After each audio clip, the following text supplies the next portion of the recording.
ఈరోజు మనం వరదలు వచ్చినాయి, ఓకే, మనం కరెక్ట్ చేస్తాం, ముందుకెళ్తాం.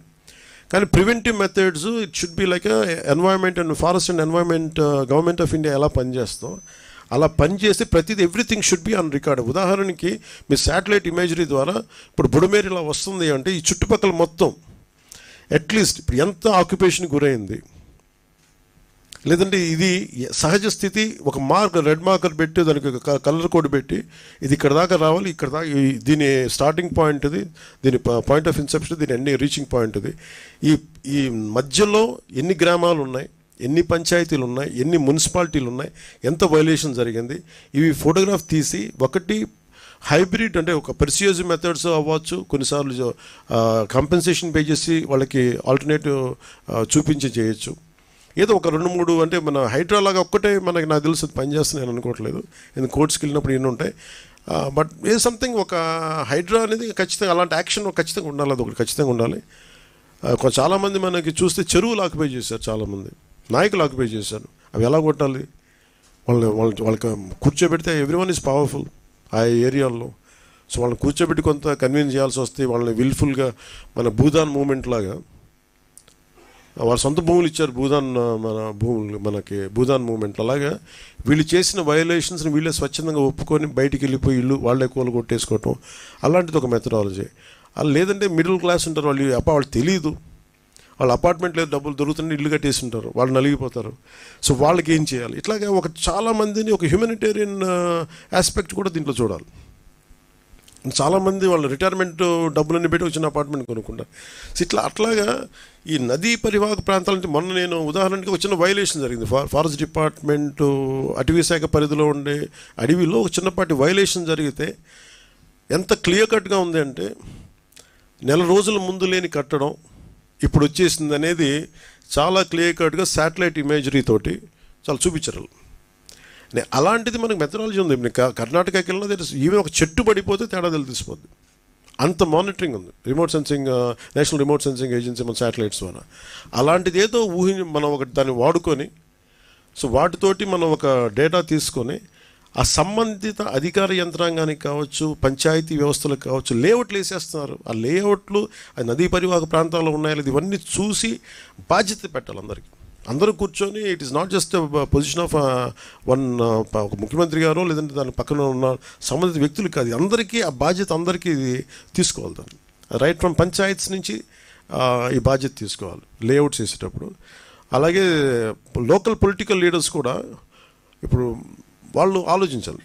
ఇలాంటి ఇల్లుని మనం ఎంకరేజ్ చేస్తే భవిష్యత్తులో మనకి ఏం జరగబోద్దు అనేది అందరూ తీసుకొని అధికార యంత్రాంగాన్ని భయపెట్టేసిన తర్వాత ఎవరికాళ్ళు ఒక ఏమంటుందని దాని కైండ్ ఆఫ్ మజిల్ పవర్ తోటి నెట్టుకుని వెళ్ళిపోతే వచ్చిన సమస్యలు ఇవన్నీ.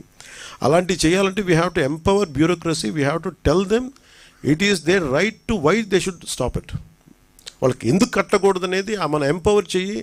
పొలిటికల్ లీడర్షిప్ వాళ్ళకి అండగా నిలబడకపోతే మటుకు ఇలాంటి వైలేషన్స్ మేము ఒక 10 years తర్వాత, ఒక 15 years తర్వాత, 20 years తర్వాత ఇంకో ప్రభుత్వం వచ్చినా కానీ ఉదాహరణకి రాదనుకోండి, బట్ చెప్తున్నాను,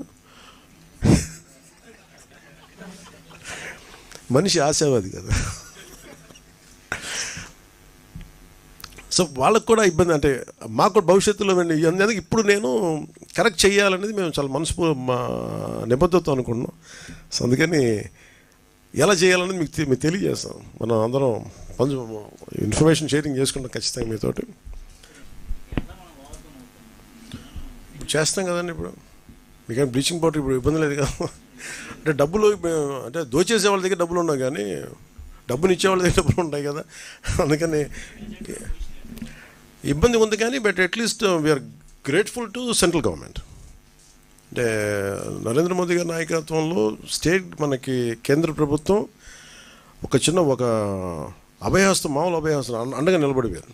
so we are grateful to NDA government under the leadership of Modi ji. I'm grateful for standing by us.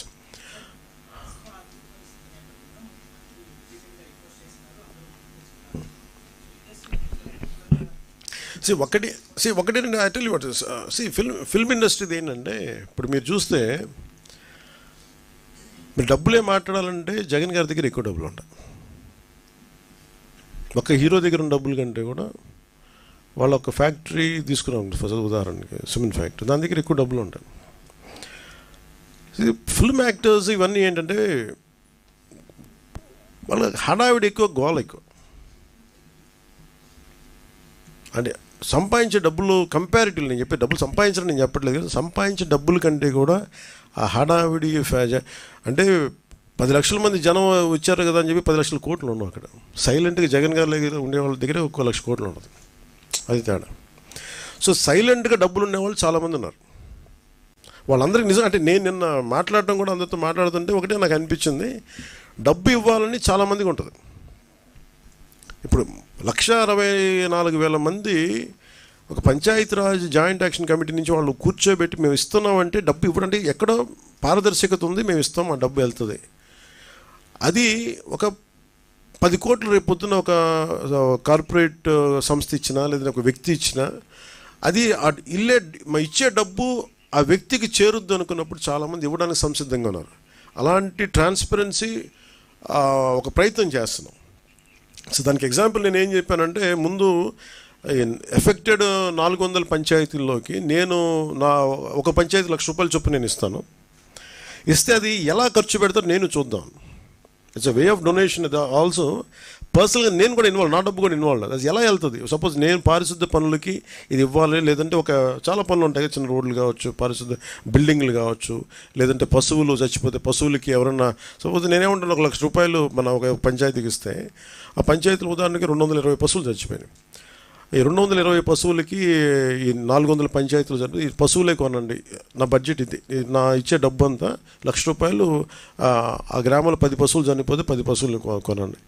లేదంటే నేను ఇచ్చే ₹1,00,000 ఎన్ని పశువులు వస్తాయి అన్ని పశువులు. ఆ హెడ్కి వెళ్ళినప్పుడు జెన్యూన్గా అది వెళ్ళింది అనుకోండి, నాకు ఇచ్చే వ్యక్తికి తృప్తి ఉంటుంది. అలాంటి పారదర్శకత కావాలని కోరుకున్నాం. అందుకని యాక్టర్స్ ఇవన్నీ ఏమైపోతుందంటే మేబీ ఇది హడావిడి, లేదంటే నిజంగా చాలామంది చిత్ర పరిశ్రమ చాలామంది ఇచ్చారు, మనస్ఫూర్తిగా వారికి నా ధన్యవాదాలు తెలుపుకుంటాను మన ఆంధ్రప్రదేశ్ ప్రభుత్వం నుంచి. బట్ ఇదేంటంటే మిగతా వాళ్ళు కూడా రావాలని నేను కోరుకున్నాను. ఇది ప్రత్యేకమైన పరిస్థితులు, ఇది మన నేల, మన రాష్ట్రం, ఇది మనం కాపాడుకోవాలి. అందుకని అందరినీ మరోమారు ముఖ్యమంత్రి గారి సహాయ నిధికి విరాళాలు పంపించని మనస్ఫూర్తిగా మీ అందరినీ కోరుకుంటూ సెలవు తీసుకున్నాను. జై హింద్.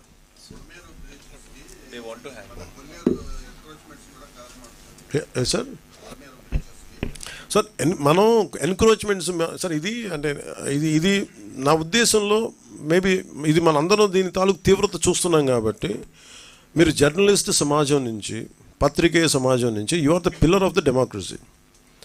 మనం మనస్ఫూర్తిగా మనసిప్పి మాట్లాడుకోవాలంటే ఇది కరెక్షన్ వైపు వెళ్ళాలి, తిట్టడానికి కాదు. మీరు కొల్లేరులో మీకు ఇవి లేవా, మీకు ఏమైనా ఎన్క్రోచ్మెంట్స్ లేవంటే ఉన్నాయి. But it becomes a cost issue, it becomes a social issue, it becomes economic issues. అందరినీ మేము సాధించట్లేదు ఇది అనేది, ఇది చాలా ఒక అవగాహన చేసి చేయాలి ఇది. And you have to make them like kind of okay, మేము చేసింది violation, we want to come out of this violation. ఎలా చేయాలి, దానికి ప్రాబ్లం ఏంటి? ప్రత్యామ్నాయ వాళ్ళకి దాని మీద ఆధారపడిపోయినారు. కొల్లేరులో ఎంకరేజ్మెంట్స్ ఉన్నాయి, ప్రత్యామ్నాయ మీకు ఆదాయ మార్గాలు లేపకుండా మనకి ఇవ్వకుండా చేసేస్తే ఏమైపోతుంది, అది గొడవ అయిపోతుంది. సో దాన్ని ఎలా హ్యాండిల్ చేయాలి? ఎందుకంటే ఒక తేనెతుట్టు లాంటిది, ఎలా ఇలా స్టార్ట్ చేస్తే ఇది మనం బండగా మొండిగా వెళ్ళిపోవచ్చు, బట్ చాలా అర్థవంతంగా ఆలోచన వెళ్ళాలన్నది మా కోరిక. సో దాంట్లో నేను మిమ్మల్ని అభ్యర్థించేది లేదా మిమ్మల్ని మీ నుంచి కోరేది కూడా, ఇలాంటి ఎన్క్రోచ్మెంట్స్ ఉన్నప్పుడు maybe why don't you think like this, మీరు ఇలా ఎందుకు ఆలోచించకూడదు, ఎలా చేయొచ్చు, ఇవన్నీ తీసుకొస్తే ప్రజల్ని ఎడ్యుకేట్ చేయాల్సిన, సామూహికంగా అందరికీ ఒక అవగాహన కల్పించాల్సిన అవసరం ఉంది. మీకు అలాంటి ఆర్టికల్స్ కానీ అలాంటి దృష్టిలో మీరు ఖచ్చితంగా ఉన్నాయి. We agree on that, there is no second thought about it. కానీ దాన్ని ఎలాగా, ఎంత మేరకు ఐడెంటిఫై సమస్యని గుర్తించడం ఒకటి, సమస్యకి పరిష్కారాన్ని ఎతకడం ఇంకోటి. సో ఇప్పుడు సమస్యను గుర్తించాం, దీని తీవ్రత ఇంత ఉంది, భవిష్యత్తులో ఇలాంటివి రాకుండా ఉండాలి. ఇప్పుడు అంతేందుకు మీకు చాలా సమస్యలు ఉన్నాయి కొల్లేరు.